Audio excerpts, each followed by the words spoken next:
17th online FIP program is arranged by Dr. Babasaheb Ambedkar University from 15 June 26 to 13 July 26. Myself, Dr. Pratibha Pradeep Patne from Sushila Shankarao Gadge Mahavidyalay.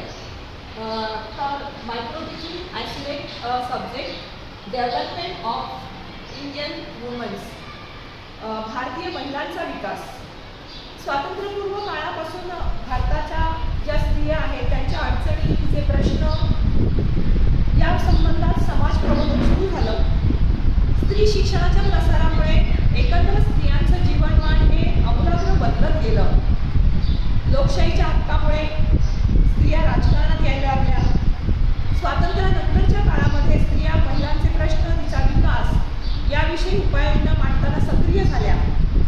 आंतरराष्ट्रीय महिला वर्ष, महिला दशक, स्त्रीमुक्ती संघटना अशा माध्यमांमुळे लोकांची स्त्रियांकडे पाहण्याची दृष्टी सुद्धा बदलत गेली. आंतरराष्ट्रीय पातळीवर युएनने स्त्रिया प्रश्नांची दखल घेऊन 8 मार्च हा दिवस महिला दिन म्हणून साजरा करायला सुरुवात केली. या संदर्भात आपण महाराष्ट्रातील स्त्रियांचा जर विचार केला तर महाराष्ट्रातील स्त्रिया आणि त्या काळचे समाज सुधारक यांनी स्त्रियांच्या परंपरा, सांस्कृतिक चालीरीतीमध्ये अडकलेली स्त्री या प्रश्नांवर 1840 ते 1900 समाज प्रबोधन वेगवेगळ्या प्रश्नांतून व्हायला सुरुवात झाली. 1829 मध्ये ब्रिटिश सरकारने सती बंदीची कायदा आणला. ते आता शिक्षणाची दारं उघडली. ज्योतिराव फुले, महात्मा फुले, सावित्रीबाई फुले, रमाबाई रानडे, आगरकर अशा वेगवेगळ्या विभूतींनी जरट विवाह आणि एकंदरच विधवा विवाह या ज्या अनिष्ट प्रथा होत्या त्या अनिष्ट प्रथा बंद केल्या आणि यातूनच मग स्त्रिया हळूहळू पुढे यायला लागल्या. स्वातंत्र्य चळवळ सक्रिय झाली असं म्हणायला हरकत नाही. सत्याग्रह, प्रभात फेऱ्या, राजकारण या साऱ्यांमध्ये स्त्रियांचा सहभाग हळूहळू वाढायला लागला.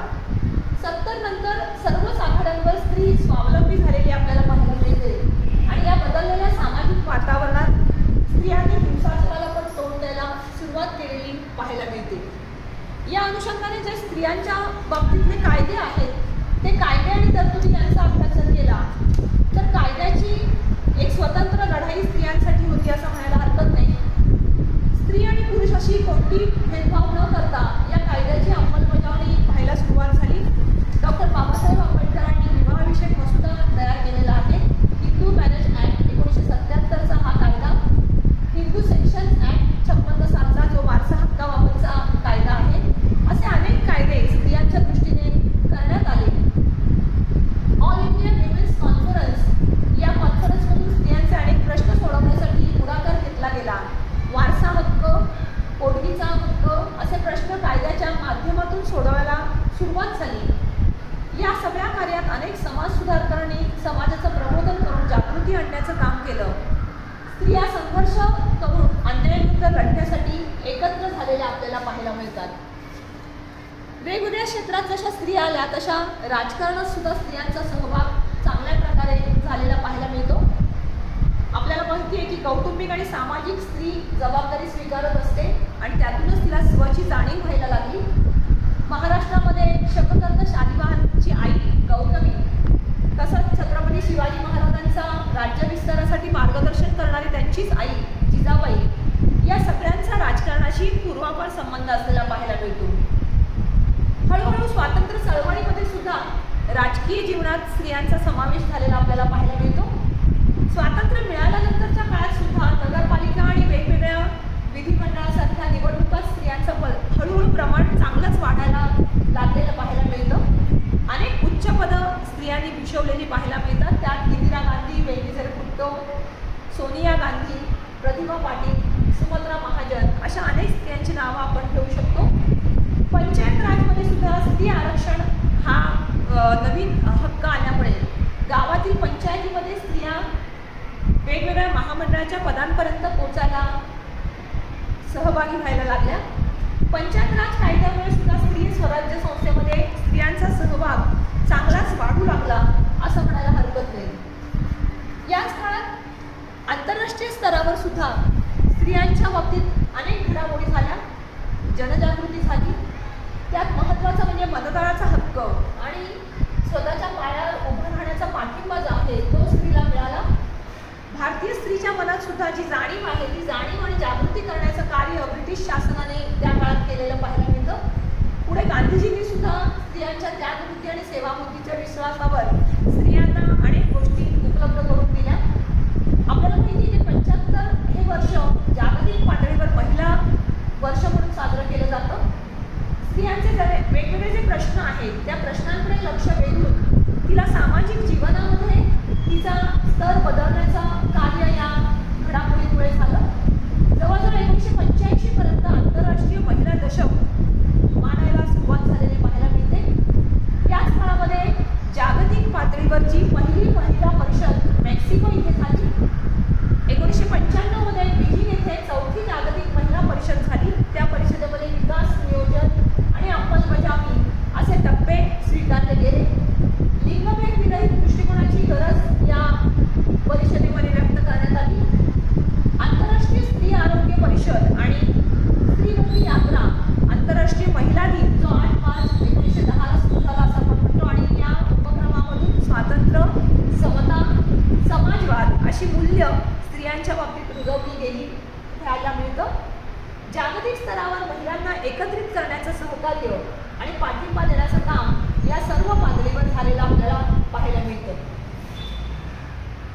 स्त्री शिकली, प्रगती झाली, समाजात वेगवेगळ्या स्थानावरती काम करायला लागली. मग या सक्षमीकरणाचे जे परिणाम आहेत त्यातला पहिला परिणाम म्हणजे आर्थिकदृष्ट्या स्त्री सक्षम झाली, तिचा आत्मविश्वास वाढला. स्वतःची प्रगती साधत साधत कुटुंबाची प्रगती आणि पर्यायाने देशाची प्रगती सुद्धा स्त्रीने खऱ्या अर्थाने स्वीकारली. आज बचत गटांच्या अनेक शाखा, जवळजवळ 1004 शाखा बचत गटांच्या काम करतायत.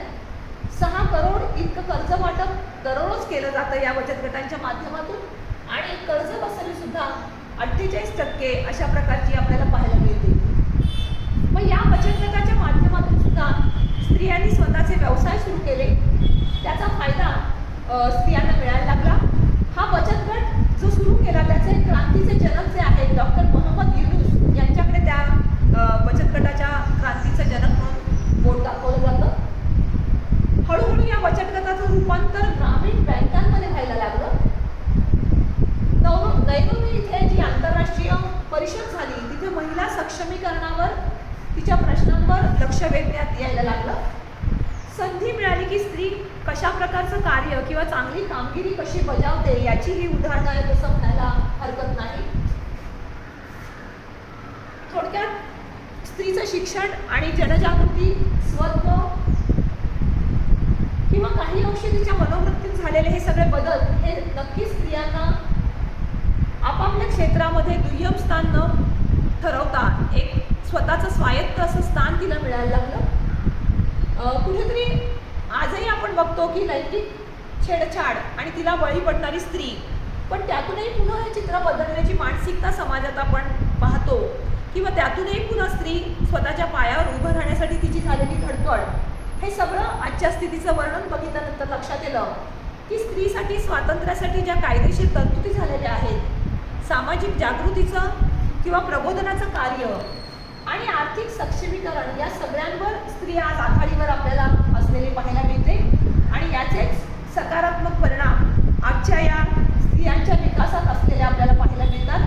स्त्रिया स्वतःचे आपले हक्क, त्याचप्रमाणे स्वतःचं समाजात असलेलं तिचं स्थान, अन्यायाविरुद्ध जाणीव निर्माण करणं आणि एका स्त्रीने दुसऱ्या स्त्रीला मदतीचा हात देणं, या सगळ्यांमध्ये जागृती होऊन आपले प्रश्न अगदी कौटुंबिक पातळीपासून सामाजिक पातळीपर्यंत, देश पातळीपर्यंत स्त्रिया मांडताना दिसतात. हाच या संपूर्ण वाटचालीचा प्रवास आहे असं आपल्याला म्हणता येईल. थोडक्यात सांगायचं झालं तर आजची स्त्री आणि तिचं असलेलं स्थान हे वेगवेगळ्या ठिकाणी आपण पाहतोय, अनुभव घेतोय. आपले हक्क, आपला स्वतःचं एक समाजातलं स्थान, अन्यायाविरुद्ध लढण्याची तिची जाणीव प्रभावीपणे ती मांडताना दिसते आणि